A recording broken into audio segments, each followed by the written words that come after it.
8:10. Now, a woman who lost her husband to brain cancer 2 years ago has won a legal battle to prevent his frozen sperm being destroyed. But Beth Warren, who joins us this morning, may have to take her fight to court again if an appeal is lodged. Here's her story. Beth and Warren were teenage sweethearts, together since they were 18 and planning to spend the rest of their lives together. But in 2005, they received the devastating news that Warren had a brain tumour. They wanted 2 children and decided to freeze his sperm so Beth could have them if he died. Despite receiving treatment and surgery, Warren passed away 6 weeks after he and Beth married in a hospice. Because of time limits imposed by the fertility regulator, Beth would have had to use his sperm by April next year. But she wanted more time because she didn't feel ready. Yesterday, though, in a landmark ruling, the High Court lifted the time limit. But Beth now faces another court battle as the fertility regulator is considering an appeal. We're joined now by Beth and her lawyer, James Lawford-Davies. My goodness, I remember last time you came, we all felt so much for your position and there seemed to be relief, at least. And now you could be facing this other appeal. To be told that we had that yes, I hadn't let myself believe it. And then even that 2 hours, I started planning my future and thinking, this is it, I don't have to fight anymore. And then 2 hours later, to be called back in and find out that the HFEA are looking to appeal is... I'm struggling a little bit. Can you understand why they're taking this approach? Emotionally, no. Even legally. They've said that they're concerned about the wider implications of the judgment and the knock-on effect that it might have in other cases. So a precedent might be set in some ways of changing what the written decision was before the person passed away. Yes, although the facts of Beth's case are so specific and peculiar in many ways that it's very hard to see how they could occur again in another case. And they've got 10 days now, haven't they, to decide whether to lodge that appeal or not? That's right, yeah. So what do you feel then? What are you going to do? You're obviously going to fight it, but... That's it. When anything's important to you, you don't stop, you keep fighting, and that's what Warren and I did with cancer.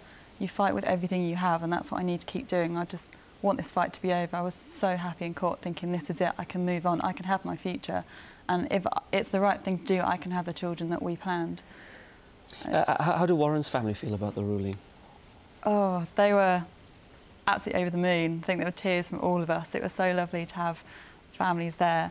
It was difficult phoning them. They'd left court absolutely over the moon, we'd, done the media and then to phone them up and tell them about the appeal, that was tough to tell them as well. But they're trying to stay positive. So when you say you were thinking in your head for that precious 2 hours before you realised you had another fight on your hands about plans for the future, what do you want those to be? What sort of plans for the future? First of all, it's just to start my physiotherapy career, which I'm loving at the moment, but I've only just started, build myself up.